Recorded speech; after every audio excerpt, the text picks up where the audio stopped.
Halo Sobat ATR BPN, bertemu lagi dengan saya, Gungfi, di podcast Kantor Pertanahan Kabupaten Lombok Barat. Di podcast kali ini, yang ketiga, kita akan membahas mengenai kasus pertanahan bersama dengan Ibu Kepala Seksi Pengendalian dan Penanganan Sengketa Kantor Pertanahan Kabupaten Lombok Barat.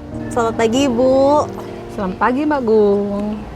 Selamat pagi pemirsa dan selamat pagi Humas Kantah Lombok Barat.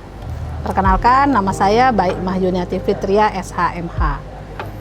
Oke Bu, hari ini kita nih mau ngobrol-ngobrol mengenai kasus pertanahan Bu. Ya. Nah sebelumnya saya ingin bertanya dulu nih Bu, apa aja sih Bu kasus pertanahan yang ada di masyarakat sebenarnya? Kasus pertanahan yang ada terjadi di Kantor Pertanahan Kabupaten Lombok Barat, terutama di wilayah hukum Kabupaten Lombok Barat ini sangat beragam ya. Jadi di sini tuh ada 3 klasifikasi kasus, itu ada sengketa, konflik, dan perkara pertanahan, di mana itu kewenangannya masing-masing sudah diatur dalam peraturan Kementerian Agraria sesuai dengan tupoksi masing-masing. Oke Bu, dari ketiga tadi kan ada sengketa, kemudian konflik dan perkara pertanahan Bu. Iya, betul, yang Mbak. mana nih yang kira-kira paling sering dijumpai di masyarakat Bu? Yang paling dominan ya di wilayah hukum Kabupaten Lombok Barat ini adalah sengketa pertanahan. Jadi sengketa pertanahan itu juga beberapa macam, Mbak Gung. Jadi yang terjadi selama ini beberapa tahun terakhir itu ada sengketa batas, ada sengketa waris, sengketa pemilikan maupun sengketa penguasaan, dan ada lagi selain yang saya sebutkan tadi. Bu, kalau misalnya dari masyarakat mengalami sengketa-sengketa yang tadi ya Bu ya, misalkan kayak sengketa penguasaan pemilikan, kemudian juga sengketa batas. Nah, kira-kira apa nih yang harus masyarakat lakukan Bu? Kalau misalnya ada permasalahan seperti itu gitu, kemana harus mengadu dan apa yang harus langkah-langkah yang harus diambil seperti itu Bu? Jadi di Kementerian Agraria itu ada bentuk-bentuk pengaduan lisan maupun tertulis dalam bentuk surat, di mana warga masyarakat yang mengalami permasalahan pertanahan ya dalam bentuk sengketa pertanahan ini bisa melakukan pengaduan sebagaimana yang diatur dalam Peraturan Menteri Agraria dan Tata Ruang Badan Pertanahan Nasional Republik Indonesia nomor 4 tahun 2022 tentang pengelolaan pengaduan, dan nantinya juga akan diteruskan oleh sebagaimana amanat dalam Peraturan Menteri Agraria nomor 21 tahun 2020 tentang penyelesaian kasus pertanahan. Begitu Mbak Gung. Gitu ya Bu ya. Jadi tadi bisa mengadukan secara lisan maupun bisa melalui surat ya Bu ya. Iya, surat terkirim langsung ke kantor pertanahan. Surat yang langsung dikirim ke kantor pertanahan. Baik Ibu. Nah kalau misalnya dalam surat itu sendiri ada nggak Bu kira-kira syarat-syarat lain? Apakah kita memang harus melampirkan sesuatu yang memang diwajibkan dilampirkan dalam pengaduan tersebut atau bagaimana Bu? Iya. Itu syarat-syarat pengaduan itu sebagaimana yang diatur dalam Peraturan Menteri Agraria nomor 21 tahun 2020 dan Junto Peraturan Menteri Agraria nomor 4 tahun 2022. Jadi adapun syarat-syarat yang harus dilengkapi dalam hal ini tim pengadu ya.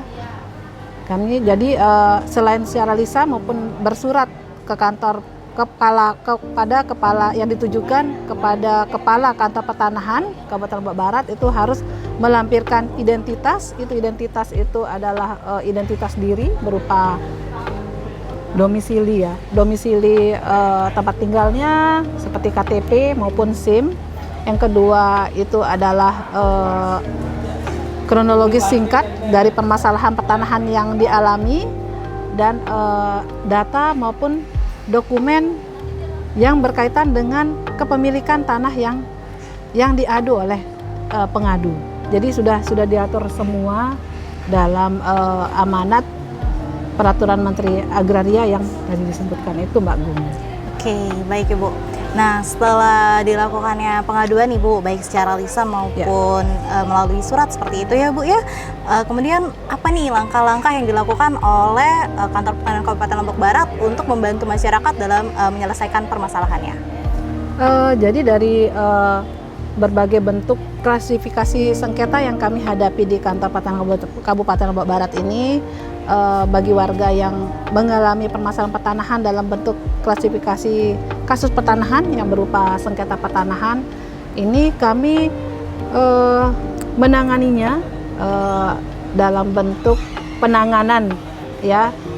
Awalnya kami melakukan klarifikasi maupun mediasi kepada para pihak yang mengalami sengketa pertanahan sebagaimana yang diatur dalam Peraturan Menteri Agraria nomor 21 tahun 2020 tentang penyelesaian kasus pertanahan, junto Peraturan Menteri Agraria nomor 4 tahun 2022 tentang pengelolaan pengaduan.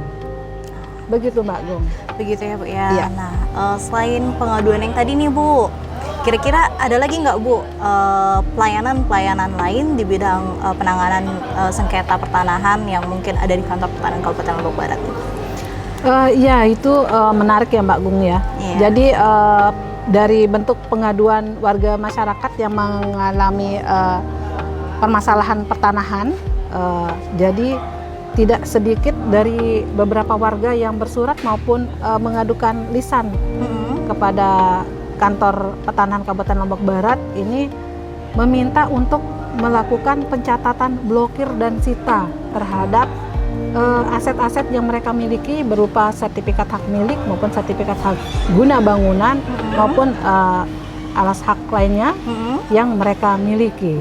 Seperti itu Mbak Gung. Wah, ini lumayan menarik ya Bu ya kalau misalnya terkait dengan pencatatan blokir, karena sepertinya masih banyak yang belum tahu ya terkait dengan permasalahan blokir dan sita ini. Mungkin bisa dijelaskan Bu gimana blokir ini, mungkin untuk syarat-syaratnya, tata cara pendaftarannya atau bagaimana? Jadi syarat-syarat untuk pencatatan blokir dan sita ini sudah template ya, maksudnya sudah tidak jauh dari syarat-syarat pengaduan.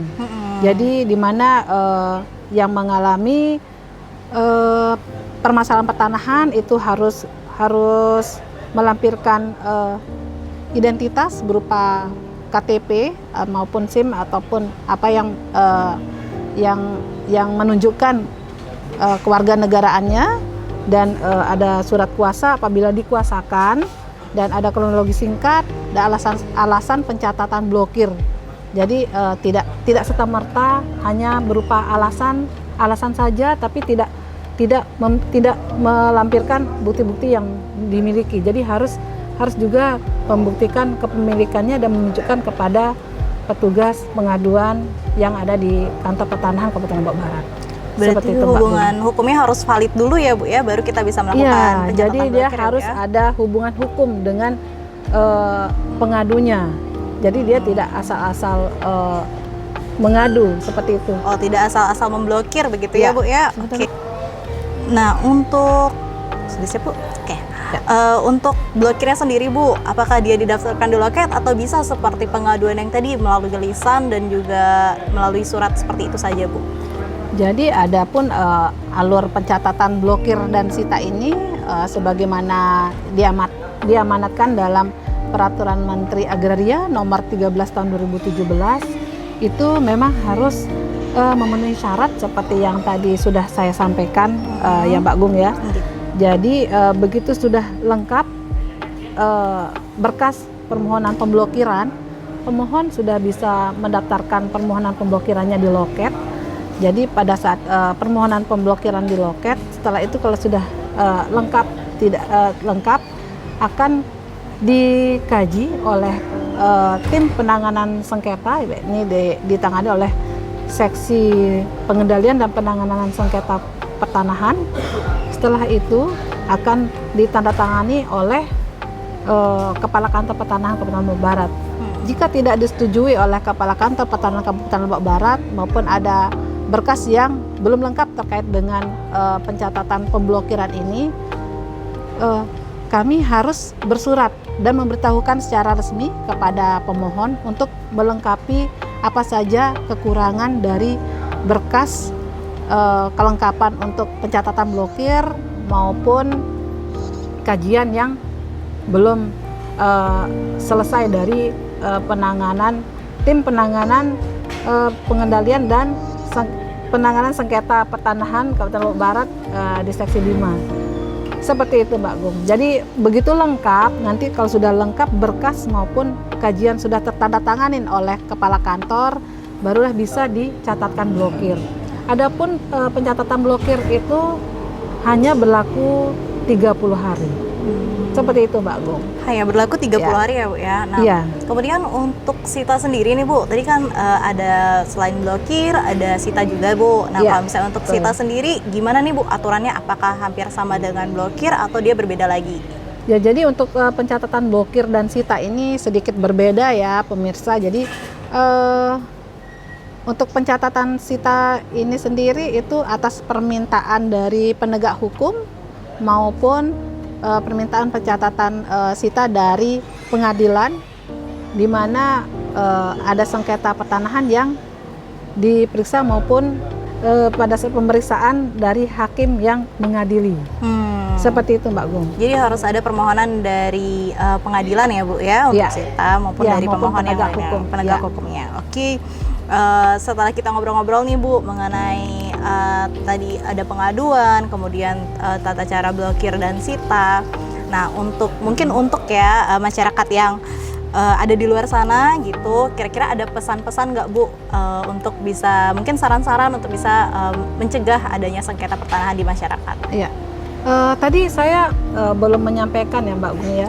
Untuk para pemohon pemblokiran jika sudah lengkap berkas itu ada juga kewajiban pemohon yang harus dipenuhi, yaitu ada PNBP di situ. Jadi ada penerimaan negara bukan pajak yang harus dipenuhi di petugas loket pertanahan. Dan tips dari saya sendiri, saran ya kepada para warga masyarakat sekitar wilayah Kabupaten Lombok Barat ini, sebelum membeli mungkin maupun sebelum untuk berminat untuk berinvestasi di wilayah hukum Kabupaten Lombok Barat, alangkah baiknya untuk benar-benar menelusuri keterkaitan dengan riwayat kepemilikan, riwayat perolehan maupun riwayat penguasaan tanah itu sendiri Mbak Gung. Jadi biar tidak ada lagi terjadi permasalahan di kemudian hari, tidak ada sengketa batas maupun sengketa kepemilikan, sengketa waris, sengketa luas dan sengketa lainnya yang berkaitan dengan pertanahan. Seperti itu Mbak Gung. Seperti itu ya Bu ya. Berarti memang sebelum kita membeli tanah atau ingin berinvestasi, baiknya kita berhati-hati seperti itu ya Bu ya. Sangat berhati-hati ya. Oke, Biar tidak ada lagi terjadi sengketa konflik maupun perkara di wilayah hukum Lombok Barat ini. Ya. Oke, nah bagaimana nih Sob? Sudah pada paham belum mengenai sengketa, perkara maupun kasus pertanahan yang ada di kantor pertanahan Kabupaten Lombok Barat? Nah, jadi selain tadi udah disampaikan oleh Ibu Kasih bahwa ada pengaduan yang kita terima di kantor pertanahan Kabupaten Lombok Barat, baik bisa secara lisan ya Bu ya, maupun secara melalui surat. Ada juga pelayanan kita yang lain yaitu berupa pencatatan blokir ya Ibu ya, dan juga sita yang didaftarkan di loket kantor pertanahan Kabupaten Lombok Barat. Nah, kita sudah banyak menerima informasi. Terima kasih Ibu.